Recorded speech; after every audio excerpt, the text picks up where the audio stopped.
Assalamualaikum warahmatullahi wabarakatuh. Nama saya Reddy Kurniawan, salah satu mahasiswa PPG tahap 3 Bahasa Indonesia di Universitas Pasundan Bandung.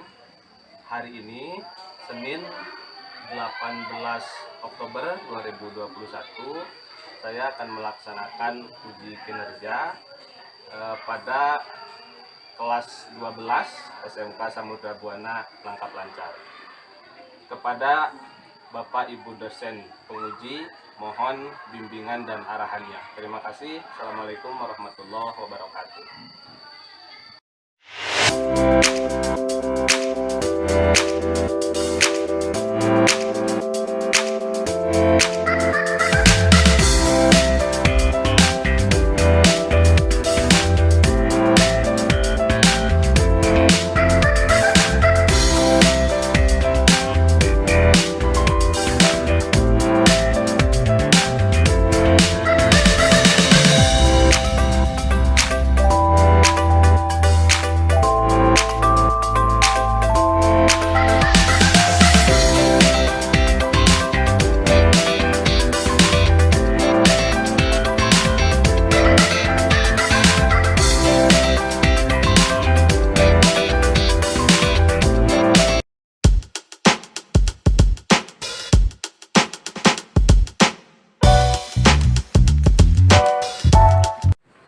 Bismillahirrahmanirrahim. Assalamualaikum warahmatullahi wabarakatuh. Waalaikumsalam warahmatullahi wabarakatuh. Selamat pagi. Pagi. Masih semangat? Semangat. Sudah pada sarapan belum? Sudah. Suara saya terdengar ya? Ke belakang terdengar tidak? Sebelum kita memulai pembelajaran, kita akan berdoa dulu ya. Berdoa akan dipimpin oleh ketua kelas kepada Junaidi. Dipersilakan. Baik, sebelum mengawali pembelajaran, marilah kita berdoa. Kita berdoa dalam hati dimulai.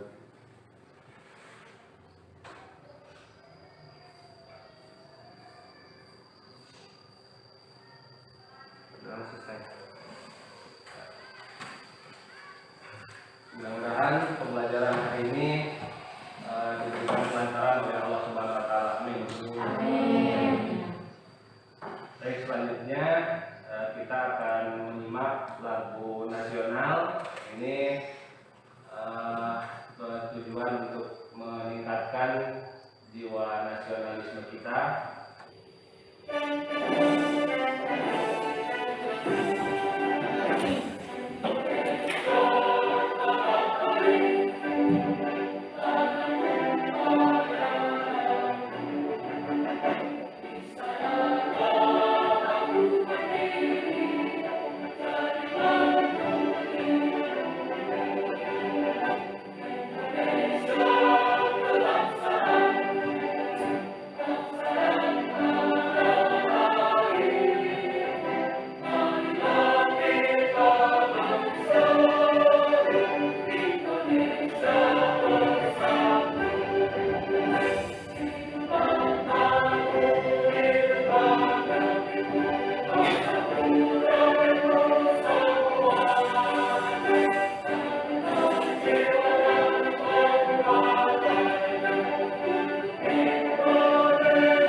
Baik, selanjutnya kita akan memeriksa kehadiran. Adi, Anissa, Asmiati, Dede Nurbaiti, Dede Nurlina, Dede Pia, Dini, Junaidi, Mumu, Nuraida, Nuraini, Nurjana, Putriani, Rian Ramdhani, Selvi, Cindy Agustin, Cintayu, Tamala, Titin. Hadir. Ya. Baik, 19 orang hadir. Selanjutnya sebelum kita ke pembelajaran, ada Bapak punya video tentang motivasi, ya.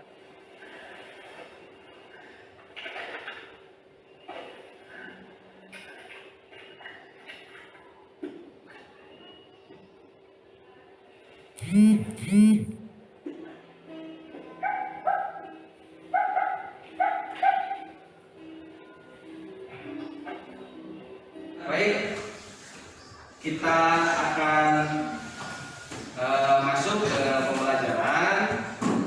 Namun sebelumnya, minggu kemarin kita membahas apa? Pada pertemuan sebelumnya kita telah mempelajari tentang kaidah kebahasaan pada teks cerita sejarah. Nah, ya, terima kasih Junaidi. Jadi minggu kemarin kita membahas kaidah kebahasaan dalam teks cerita sejarah, dan hari ini kita akan masuk ke bab 3. Ya, kompetensi dasarnya adalah mengidentifikasi informasi yang di dalamnya ada pendapat, alternatif solusi dan kesimpulan terhadap suatu isu dalam sebuah teks editorial.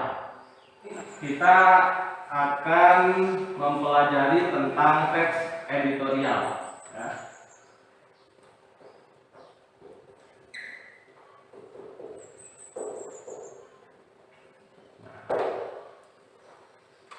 Teks editorial. Ada yang pernah tahu apa itu teks editorial?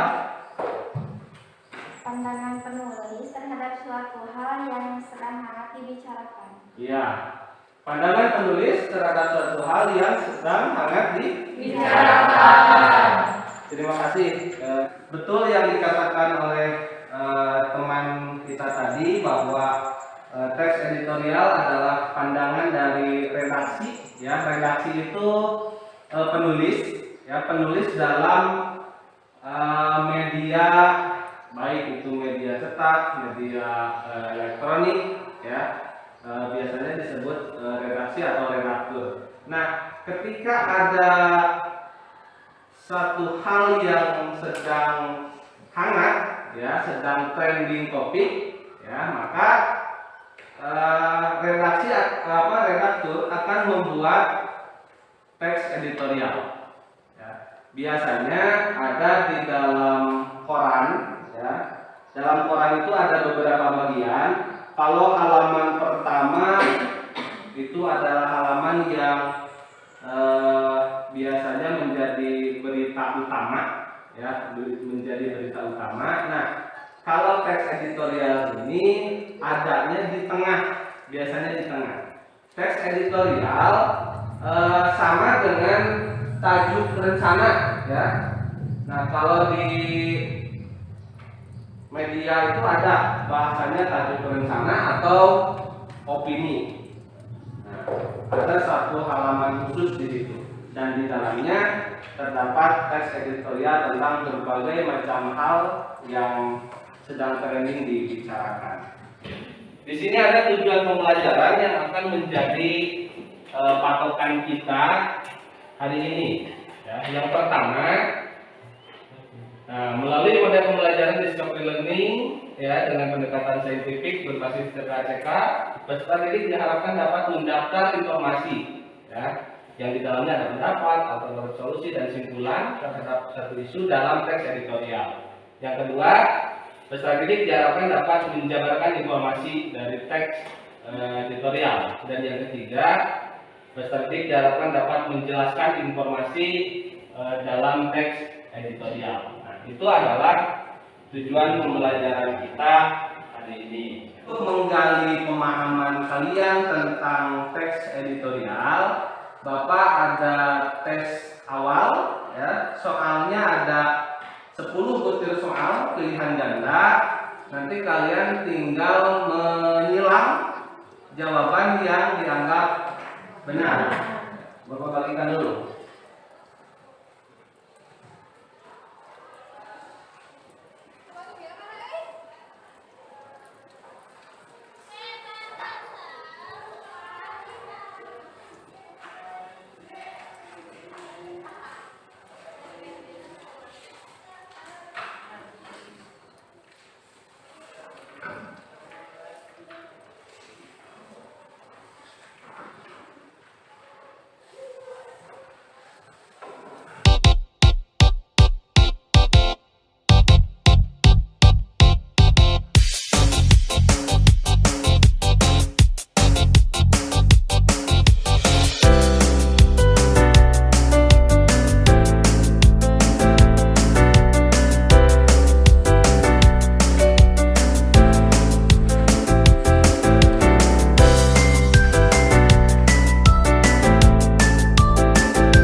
Selanjutnya kita akan membagi kelompok, ya. Kita akan membuat 4 kelompok. Baris ini kelompok 1, ya, kelompok 1, kelompok 2, kelompok 3, dan kelompok 4. Silahkan duduknya sesuai kelompok masing-masing dengan berada di tengah-tengah. Meja bisa disatukan, ya, yang 2 bisa disatukan, kemudian kita kelompoknya ada di samping. Kita akan menanyakan pertanyaan teks editorial, ya. Nanti kalian cermati, kalian simak apa yang menjadi poin penting di dalam teks editorial yang akan ditayangkan.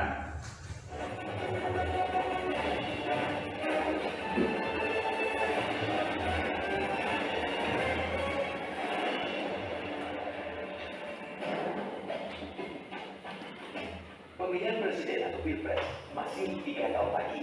Namun, hiruk-pikuknya sudah mulai terdengar dan semakin kencang. Para elit politik dengan segala pola mereka, baik yang terang-terangan maupun melalui dari kegiatan pelayanan publik, menyodorkan diri atau tokoh lain untuk dipopulerkan menuju pilpres 2024. Bukan hanya partai politik, mereka yang membutuhkan mesin lain untuk mengerek elektabilitas di ajang pemilu kelak, kekuatan relawan pun dilirik, dan yang terlihat paling menarik tidak lain ialah relawan pendukung Presiden Joko Widodo. Mereka jelas sudah teruji hingga mampu 2 kali mengantarkan Jokowi ke kursi RI 1. Rupanya sudah ada yang mengarahkan dukungan ke tokoh-tokoh tertentu yang ingin melaju ke kontestasi pilpres 2024. Presiden Jokowi dalam arahannya di hadapan para relawan yang tergabung dalam Sekretariat Nasional atau Seknas Jokowi sampai meminta relawan bersabar, tidak terburu-buru menentukan dukungan. Jokowi mengingatkan masih ada waktu untuk mengamati dan mempelajari konstelasi politik sebelum menentukan dukungan. Pada saatnya nanti, ia pun akan menyampaikan arah kemudi kapal besar para relawannya. Jokowi lantas mengajak segenap kelompok pendukung yang untuk fokus membantu pemerintah mengatasi pandemi COVID-19 dan dampaknya terhadap kehidupan rakyat. Arahan Jokowi itu sekaligus menegaskan posisinya yang sementara ini netral di tengah perebutan tiket kandidat calon presiden dan wakil presiden di pemilu 2024. Itu termasuk utama di partai asal Jokowi sendiri, yakni PDI Perjuangan. Manuver relawan dapat menyeret-nyeret Jokowi dalam situasi dukung-mendukung yang terlalu COVID. Padahal Jokowi masih menjalankan tugas dan kewajiban sebagai Presiden RI yang menaungi kepentingan seluruh rakyat Indonesia. Pemerintah juga masih sangat disibukkan oleh upaya mengakhiri wabah COVID-19 sekaligus memperbaiki perekonomian yang terpukul oleh pandemi. Bila ada tokoh relawan Jokowi yang tampak mendukung kandidat calon presiden dan wakil presiden tertentu, berikutnya bisa ditebak banyak pertanyaan yang akan ditujukan kepada Jokowi tentang sikapnya atas dukungan relawannya itu. Presiden bakal diusik oleh urusan yang tidak penting dan tidak penting hingga perhatiannya dari masalah bangsa terpecah. Bukan hanya presiden dan jajarannya di pemerintah pusat, para kepala daerah yang juga merupakan elit politik ikut memikul tanggung jawab serupa. Nyatanya, sebagian dari elit politik yang berkecimpung di parlemen ataupun pemerintahan memecah perhatian mereka sendiri dari pandemi. Mereka sibuk menggalang dukungan serta mengasah popularitas dan elektabilitas untuk kepentingan kontestasi pemilu 2024. Kebanyakan dilakukan secara samar di tengah kegiatan yang tampaknya betul-betul merupakan tugas kepala daerah. Kita perlu mengingatkan kembali, pandemi COVID-19 masih jauh dari teratasi. Lonjakan demi lonjakan kasus terus-menerus terjadi, bukan hanya di 1 atau 2 daerah, melainkan hampir merata di seluruh daerah di tanah air. Kelengahan karena tidak fokus dari tugas-tugas kepemimpinan dalam penanganan pandemi dapat berakibat fatal. Masyarakat memerlukan anugerah dalam melawan COVID-19. Sibuk dengan kegiatan lain yang tidak mendesak, memberikan sinyal wabah tidak perlu dikhawatirkan. Masyarakat pun akan cenderung mengikuti sinyal dan bersikap menyepelekan penularan COVID-19 karena mengira sudah aman. nanti akan tiba saatnya aksi saling dukung-mendukung calon presiden dan wakil presiden tampak cukup elok, tetapi tidak sekarang. Dari tayangan editorial tersebut, kira-kira yang menjadi isu, ya, yang menjadi isunya apa? Siapa yang menjawab? Ya, Pak. Ya, Dini, silakan. Isu dari tayangan teks editorial tersebut yaitu tentang pemilihan presiden. Karena pemilihan pilpres masih 3 tahun lagi, tetapi tim ses sudah mengkampanyekan calon. Ya, terima kasih Dini. Ada lagi? Saya, Pak. Ya, silakan. Isu yang kedua yaitu tentang kopi di Indonesia belum reda, malah semakin memanjang. Ya. Jadi poin penting dari teks editorial yang tadi ditayangkan adalah bahwa si penulis ya melihat fenomena yang ada di masyarakat, ya, fenomena yang ada di parpol yang ada di Indonesia, ya, setiap partai politik awalnya sudah mulai melakukan aktivitas kampanye, ya, padahal waktu untuk pemilihan presiden itu masih jauh, ya, 2024, jadi ada kurang lebih tahun lagi. Ya. Nah, seperti itu ya teks editorial. Jadi yang hangat yang menjadi trending topiknya itu adalah di kalangan elit politik sudah mulai gencar mempromosikan calon presiden, baik itu oleh kepala daerah, ya, tokoh-tokoh tertentu, berdasarkan fenomena yang ada, maka dibuatlah teks editorial. Bisa berupa tulisan, ya, bisa juga ditayangkan. Tayangan ini tentu berdasarkan tulisan. Selanjutnya kita akan membahas tentang teks editorial.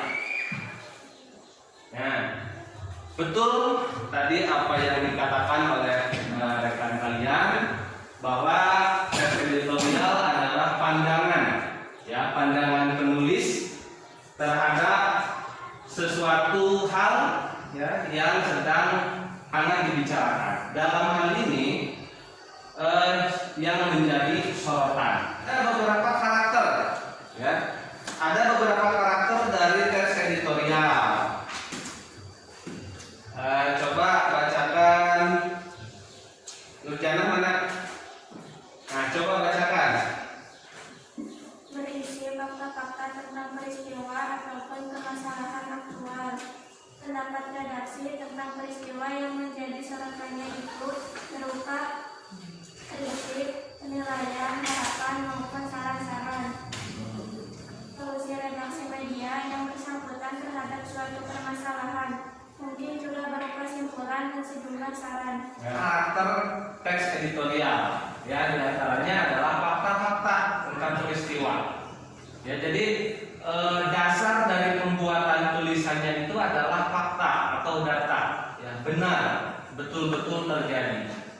Nah, yang kedua, jadi si penulis ini bisa mengkritik terhadap fenomena yang ada, ya, bisa juga memberikan penilaian, bisa memberikan harapan, ya, misalkan begini tentang COVID, ya, kalau isinya kritik, ya, pasti kritik itu akan tertuju ke salah satu orang atau salah satu lembaga. Misal si penulis mengkritik tentang COVID-19. COVID-19 ini puncak permasalahannya adalah ada di pemerintahan.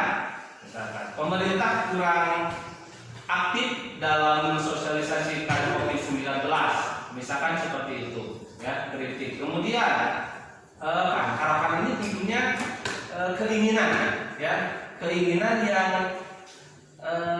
yang ingin dicapai. Gitu. Harapan saya adalah COVID-19 ini cepat reda, ya, agar agar kehidupan bermasyarakat kembali normal. Itu contohnya. Atau saran-saran. Ini adalah informasi dalam teks editorial. Yang pertama, ada isu, fakta. Nah, kalau fakta ini berdasarkan data tentu saja. Jika tentang COVID, faktanya bisa data jumlah orang yang meninggal akibat COVID, misalkan. Nah, itu adalah fakta. Ada opini, ya opini itu tadi argumen, ya argumen seseorang tentang sesuatu. Kemudian ada alternatif solusi yang ditawarkan. Ya, misalkan kalau COVID mau reda, salah satu sarannya adalah menerapkan protokol kesehatan. Alternatif solusinya menggunakan masker, mencuci tangan, gitu. Itu alternatif solusi. Nah, kemudian ada posisi penulis. Ya. Posisi penulis ini ada di mana? Apakah dia di tengah-tengah? Artinya di tengah-tengah itu netral, tidak berpihak ke manapun. Apakah penulis ini berpihak ke masyarakat? Apakah penulis ini berpihak ke pemerintah? Bisa terlihat dari teks editorial yang dibuat. Itu. Ya, materi untuk hari ini tentang teks editorial. Dan sekarang kita akan mengerjakan lembar kerja. Bapak akan membagikan satu kelompok satu, silahkan dipahami dan dibaca.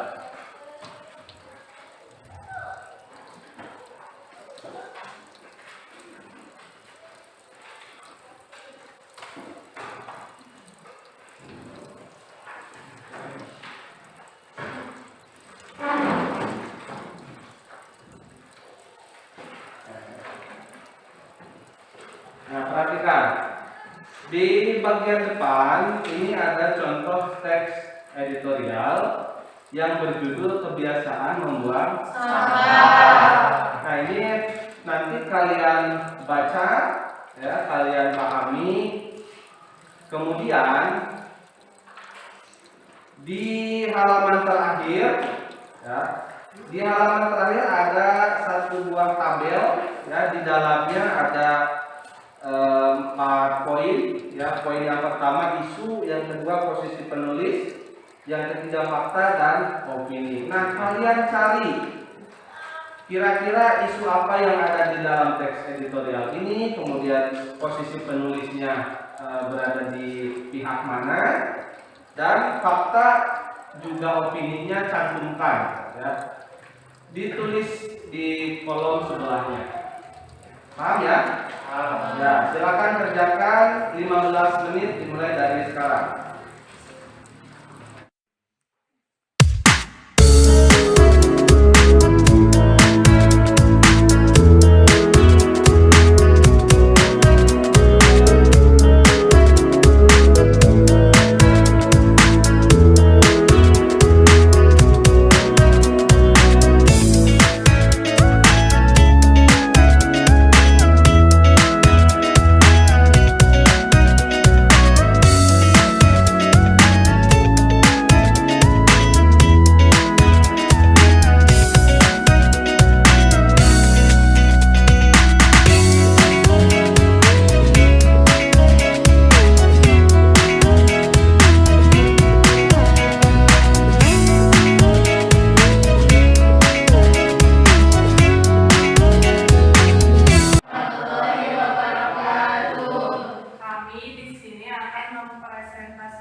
Dari hasil yang telah kami diskusikan, itu tentang fakta dari teks editorial yang berisikan tentang sampah.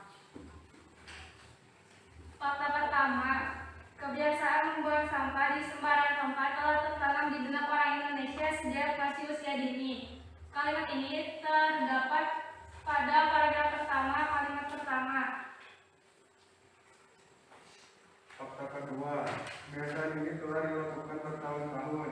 Kalimat ini terdapat pada paragraf 12. Kalimat kedua.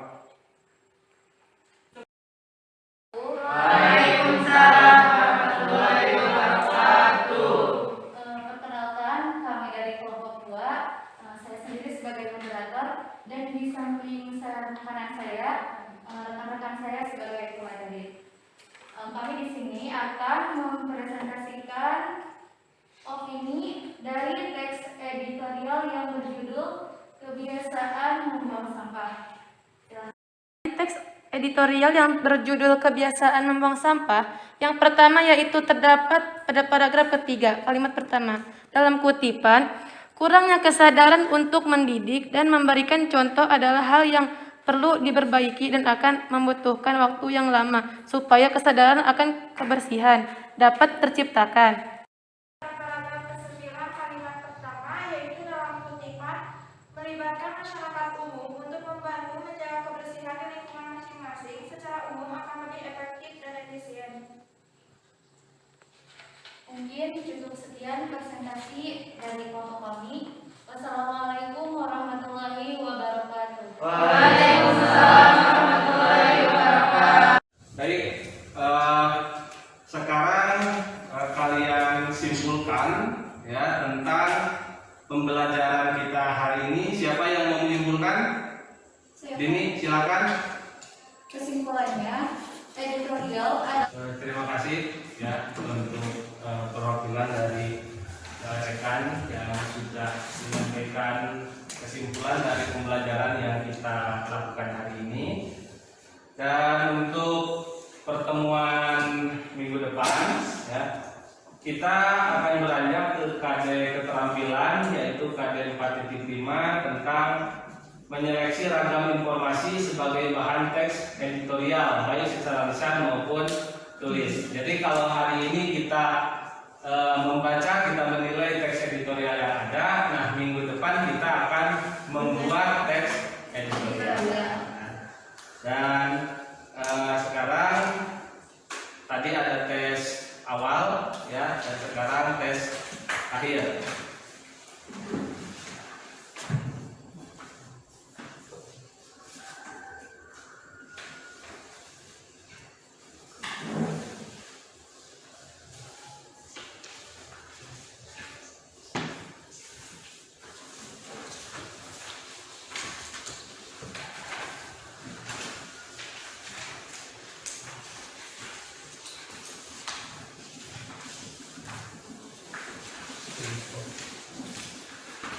Soalnya masih sama dengan yang tadi ya, jadi kalau tadi ada yang masih ragu boleh diganti jawabannya ya, kalau sudah pas ya, berarti itu juga jawabannya.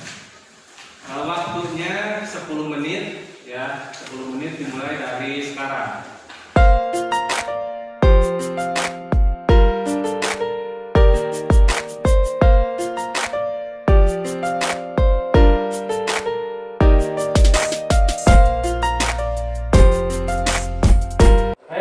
Waktunya sudah habis, silakan untuk membuat di nomorkan.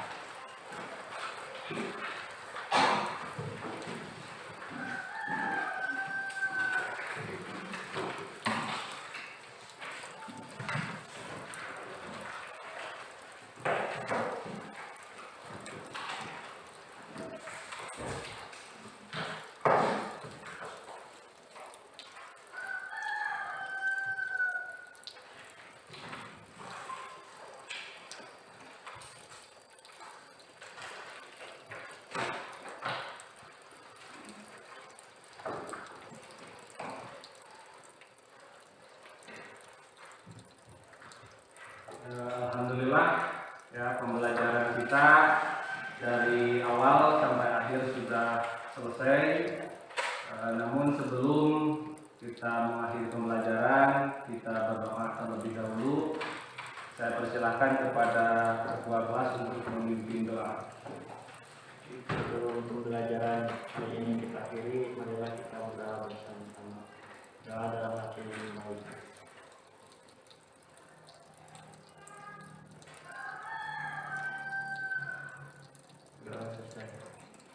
Terima kasih untuk hari ini. Mudah-mudahan pembelajaran kita bermanfaat. Assalamualaikum warahmatullahi wabarakatuh.